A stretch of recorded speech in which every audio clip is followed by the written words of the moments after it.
इबादत रब दी ते सूरत यार दी होवे, सजदा रब दा ते रस्म प्यार दी होवे।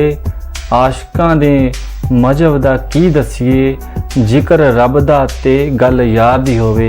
ये जो तुसी दरबार देख रहे हो, ये बाबा मस्तां दा 786 बाबा मुराद शाह जी जो कि नकोदर शहर दे विच पैंदा है।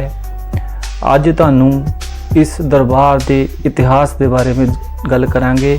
आओ तुहानू इतिहास के बारे दसते हैं। बहुत समय पहला की गल है, नकोदर शहर में एक जैलदार का परिवार रहता था जो पीरों फकीरों की सेवा के लिए सदा तैयार रहते थे। एक बार उनके घर एक फ़कीर आए जिनकी उन्होंने बहुत सेवा की। फ़कीर ने खुश होकर कहा, मांगो जो मांगना चाहते हो।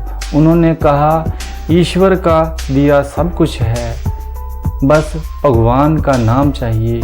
फ़कीर ने कहा, एक नहीं बल्कि दो दो भगवान का नाम लेने वाले तुम्हारे परिवार में पैदा होंगे। उस परिवार में जल्दी ही एक बच्चे ने जन्म लिया। उसका नाम विद्यासागर रखा गया, जिन्हें आज हम बाबा मुरीद शाह जी के नाम से जानते हैं। बाबा जी 3 भाई थे। बाबा जी सबसे छोटे थे। बाबा जी पढ़ाई लिखाई में बहुत ही अव्वल थे और उस ज़माने में भी आगे तक पढ़े।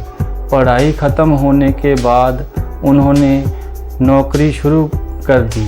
बाबा जी बिजली के बोर्ड में एसडीओ के पद पर काम करते थे। जहां बाबा जी काम करते थे वहां उनके साथ एक मुस्लिम लड़की भी काम करती थी। बाबा जी उनसे रूहानी प्यार करते थे।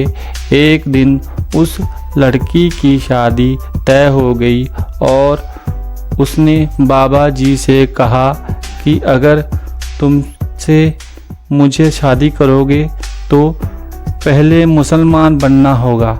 यह सुनकर बाबा जी ने घर वापस चले जाने का फैसला किया। नौकरी छोड़ दी और दुनिया की हर चीज़ से मुंह टूट गया। उन्होंने वारिस शाह की हीर किताब खरीदी और हीर पढ़ते पढ़ते अपने शहर नकोदर की तरफ पैदल ही चले गए और रास्ते में जितने भी धार्मिक स्थान आए वहाँ सजदा करते गए और नकोदर पहुँच गए। जब घर के पास पहुँचे तो उन्हें बाबा शेरे शाह जी के दर्शन हुए।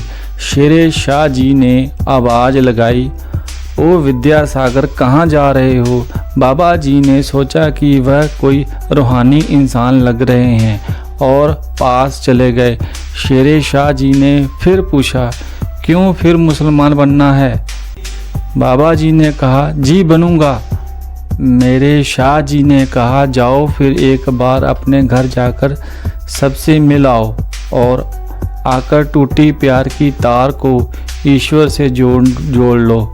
फिर ना मुसलमान की ज़रूरत है ना हिंदू की ज़रूरत है। बाबा मुराद शाह जी के घर जाकर सबसे मिले आए और शेरे शाह जी के पास रहकर उनकी सेवा करने लगे।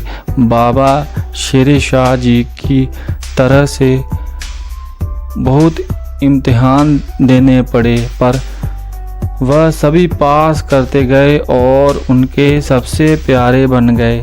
पर लोगों ने बातें करनी शुरू कर दी कि जैलदार का लड़का नौकरी छोड़ एक फ़कीर के पीछे लग गया है।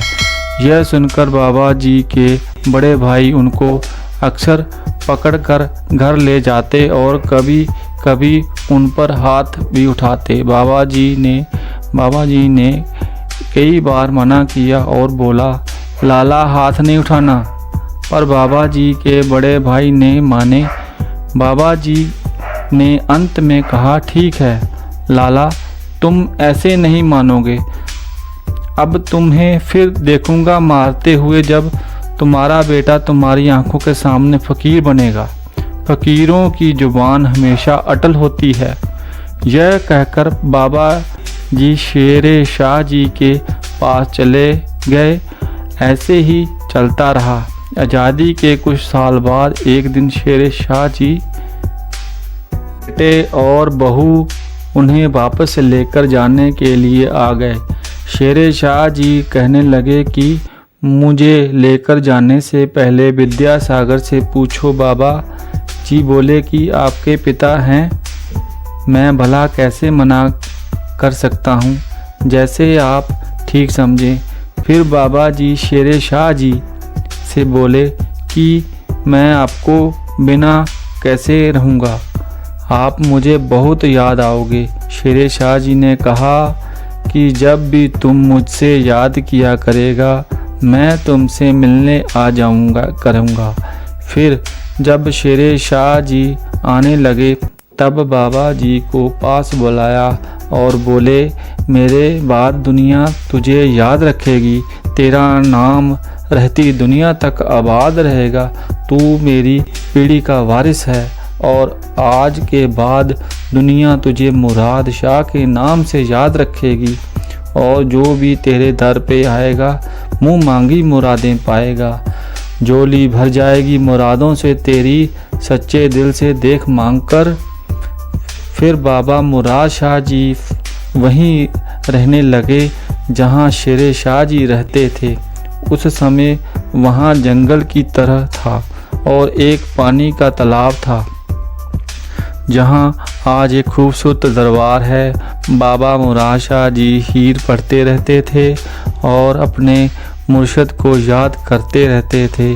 बाबा जी के पास एक बंदर और एक तुम्बी भी थी। एक दिन बाबा जी बैठे थे तभी एक औरत को रोटी का डिब्बा लेकर जाते देखा। बाबा जी ने उसको आवाज़ लगाई और कहा, माता कहाँ जा रही हो? औरत ने कहा, मेरे लड़के को फांसी होने वाली है, मैं उनके लिए रोटी लेकर जा रही हूँ। बाबा जी बोले, वह तो बरी हो गए हैं। और को लगा कि वह मजाक कर रहे हैं। बोले, वह तो बरी हो गए हैं। औरत को लगा कि वह मजाक कर रहे हैं। जब वह आगे गई तो वहाँ खड़े एक पुलिस वाले ने बताया कि तुम्हारे लड़के तो बरी हो गए हैं और चले गए हैं।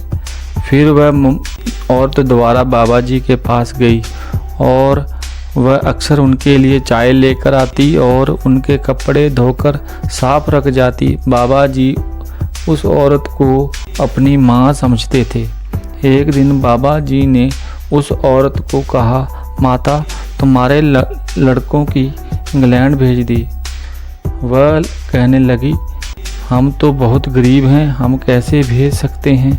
बाबा जी कहा, मैंने तुम्हें अपने माँ कहा है, अपनी लड़कों को बोल लो दिल्ली जाकर इस इंसान से मिलें, वह बाहर जरूर चले जाएंगे। और ऐसे ही हुआ और कुछ समय बाद दोनों लड़के इंग्लैंड पहुंच गए। बाबा मुराद शाह जी हर साल मेला भी करवाते थे जिस पर कवाली होती और उस समय कुछ ही गिनती के लोग आते।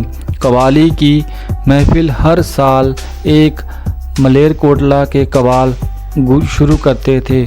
उस समय के मुताबिक बाबा जी के पास जो पैसे थे वह उनको दिए और कहा कि मेरे बाद लाडी शाह जी जहां आएंगे और तुम्हारे हिसाब तुम्हारे बेटे और पोतों के कितने गुना करके लौटाएंगे। एक आज भी वहां कवाली की पीढ़ी दर पीढ़ी चलती आ रही है और अब भी मेले पर वही कवाली शुरू करते हैं। ऐसे ही समय निकलता रहा। बाबा मुराद शाह जी हमेशा नंगे पांव चलते थे। वहाँ शेर शाह जी ने एक बार कहा था, मुराद जिस दिन तुम्हारे पैर में कांटा चुभ गया समझ लेना मैं दुनिया छोड़ गया।